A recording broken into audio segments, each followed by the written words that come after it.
शुक्रिया सर। मैं सदर जमहूरिया के खुतबे की मुखालिफत में खड़ा हुआ हूं। मैं बरसर इख्तिदार जमात से जानना चाहूंगा, क्या ये सच नहीं है कि आप ही के आदाद शुमार 75वां NSSO का डेटा ये कहता है कि 25% मुस्लिम बच्चे पैसों की गुर्बत की वजह से तालीम से ड्रॉप आउट हो जाते हैं।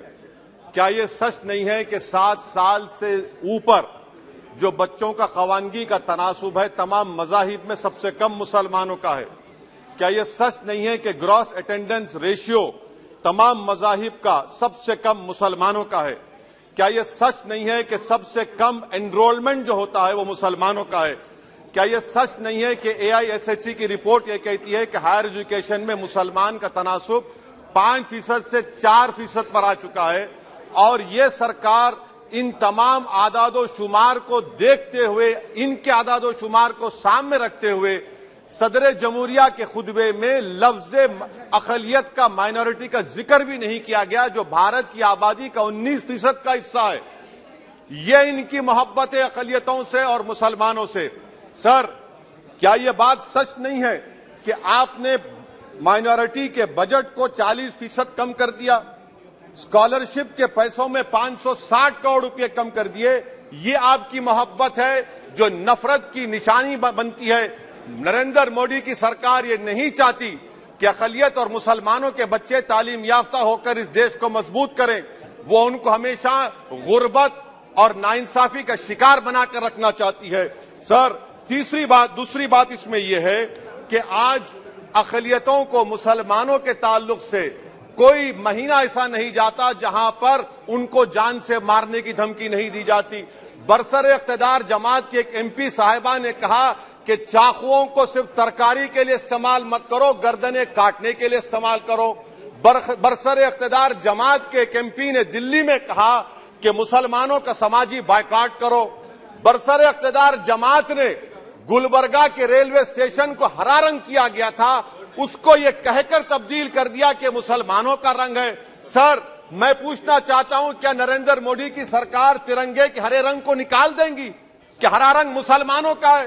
क्या नरेंद्र मोदी की सरकार खरबूजे पर पाबंदी आयद कर देगी और देश की जनता से कहेगी कि नागपुर में आपके हेड ऑफिस में उगा हुआ सिर्फ संतरा खाया जाएगा? सर, नारी शक्ति की आप बात करते हैं तो बिल्किस बानो अगर मुसलमान नहीं होती तो बिल्किस बानो को इंसाफ मिल जाता।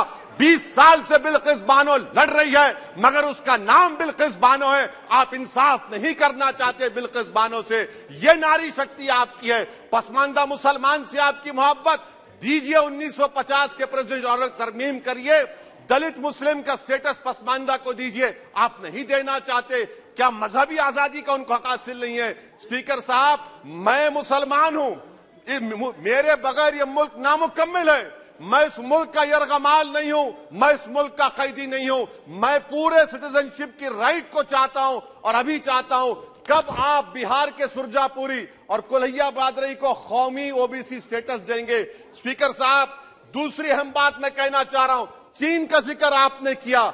क्या प्रधानमंत्री अपनी जबान को जुम्बिश देंगे और चीन का नाम लेंगे? क्या आप चीन को डेमचौक और डेमसांग से उखाड़ कर फेंकेंगे? DGP कॉन्फ्रेंस में चेयरमैन साहब कहा गया कि 65 पेट्रोलिंग पॉइंट में से 26 पेट्रोलिंग पॉइंट पर भारत की फौज पेट्रोलिंग नहीं कर सकती है। चीन से आप डरते हैं। अरे, डिसएंगेजमेंट हुआ तो डी-एस्केलेशन कब होगा? डी इंडक्शन कब होगा? चीन से आप डरते हैं। 3 साल से चेयरमैन साहब 50,000 भारत की फौज हजारों फीट चोटियों पर बर्फ में खड़ी हुई है। देश के प्रधानमंत्री को क्या भारत की आवाम पर भरोसा नहीं है? भारत की फौज पर भरोसा नहीं है? अरे, चीन का नाम लीजिए वजीर आजम, डरिए मत चीन से। तीसरी पॉइंट सर, हमारे कानून के मंत्री चले गए। पैराग्राफ 79 और 82 में बेसिक स्ट्रक्चर पर, आईनी ओहदों पर बैठे हुए लोग बेसिक स्ट्रक्चर पर तनकीद करते हैं, लॉ मिनिस्टर कॉलेजियम पर तनकीद करते हैं। इस ऐवान में जब NJSE का बिल आया, मैं वाहिद MP था, अब याद होगा आपको, जो मैंने कहा था कि भारत के संविधान के खिलाफ होगा बेसिक स्ट्रक्चर के। इंदिरा गांधी से सबक हासिल करना चाहिए। इंदिरा गांधी कहती थी कि जुडिशियरी मेरी पाबंद होना। अब नरेंद्र मोदी कहते हैं कि जुडिशरी मेरी वफादार होना। इंदिरा गांधी ने 42nd अमेंडमेंट किया, देश की जनता ने इंदिरा गांधी को इख्तियार से बेदखल कर दिया। आप वही इंदिरा गांधी के इराक को ला रहे हैं। आप बताइए स्पीकर साहब, क्या ईसाई मानने वाले व्हाइट टेरर हैं? क्या ईसाई मजहब के लोग व्हाइट टेरर को फरोग देते हैं? आप बताइए। मैं यहां पर जजेस को तहफ्फुज करने के लिए नहीं खड़ा हूं, मैं बेसिक स्ट्रक्चर की हिफाजत में बोल रहा हूं। मैं अदलिया की आजादी के लिए खड़ा हूं, मैं एग्जीक्यूटिव की आजादी के लिए खड़ा हूं, लेजिस्लेचर की आजादी के लिए खड़ा हूं। चेयरमैन साहब, कोर्ट का काम यह नहीं है, जजेस का काम यह नहीं है कि नरेंद्र मोदी सरकार की मदद करे। अदलिया का काम यह है कि इस देश की कमजोर और मजलूम आवाम से इंसाफ किया जाए। चौथा पॉइंट स्पीकर साहब, यहां पर एक बड़े सरमाएदार का जिक्र किया गया है। क्या यह बात सच नहीं कि कांग्रेस और बीजेपी ने ओलिगार्क्स को पैदा किया?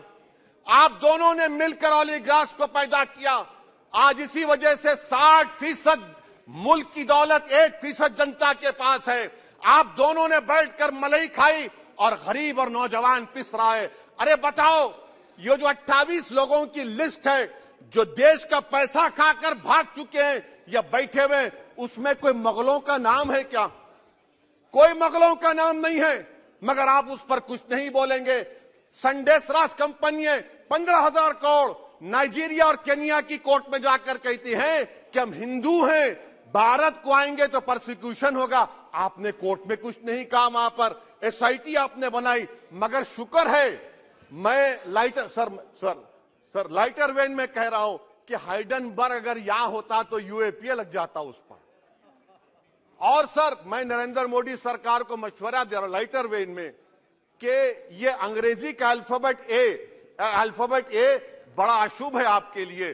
AA को आपने कहा कि बेटा फाइटर एयरक्राफ्ट बनाओ, बैंकरप्ट हो गया। अब कैपिटल A को आपने 17 इंडस्ट्री दे दिए, हम पूरे विश्व में मार्केट कैप हमारा 5वें नंबर पर आ गया। सर, देश के प्रधानमंत्री से बताना चाह रहा हूं कि वजीर दाखिला का नाम भी ए से शुरू होता है। मैं खत्म कर रहा हूं। मैं चेयरमैन साहब, मैं सरकार से पूछना चाह रहा हूं कि क्या जनवरी 2024 और फरवरी में क्या ये सरकार थर्मो न्यूक्लियर ब्लास्ट करने जा रही है? क्या आपने हमारे अतराफ में देख लिया कि उसके वाकई व नतायज क्या निकलने वाले हैं?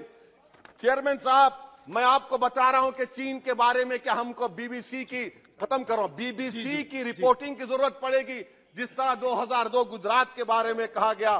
स्पीकर साहब, अकलियतों के बारे में, मुसलमानों के बारे में एक शायर ने कहा था, आग से आग बुझाने को कहा जाता है, जख्म पे जख्म खाने को कहा जाता है। हम वफादार है बताने के लिए, हमको अपना सर कटाने के लिए कहा जाता है। सर, देश के प्रधानमंत्री पूरे फॉरेन टूर में जाते हैं, वहां पर गांधी का नाम लेते हैं। मुझे अप्रीहेंशन, खदशा इस बात का है कि इस देश में 2 बाबा कौम हो जाएंगे, एक सावरकर होगा और एक सौतेला बाबा कौम। कहीं आप महात्मा गांधी को ना बना दे तो सर मैं खत्म कर रहा हूं सर। इसीलिए मैं आपके जरिए से हुकूमत से मुतालबा करता हूं कि प्लेसेस ऑफ वर्शिप एक्ट को डिस्टर्ब ना किया जाए, मुसलमानों का अक़लियतों का बजट बढ़ाया जाए, बिल्किस बानो से इंसाफ करिए, चीन से मत डरिए प्रधानमंत्री, चीन को काट पर फेंकिए। शुक्रिया सर। आप देख रहे हैं सक्षम न्यूज इंडिया, सबसे पहले सबसे तेज।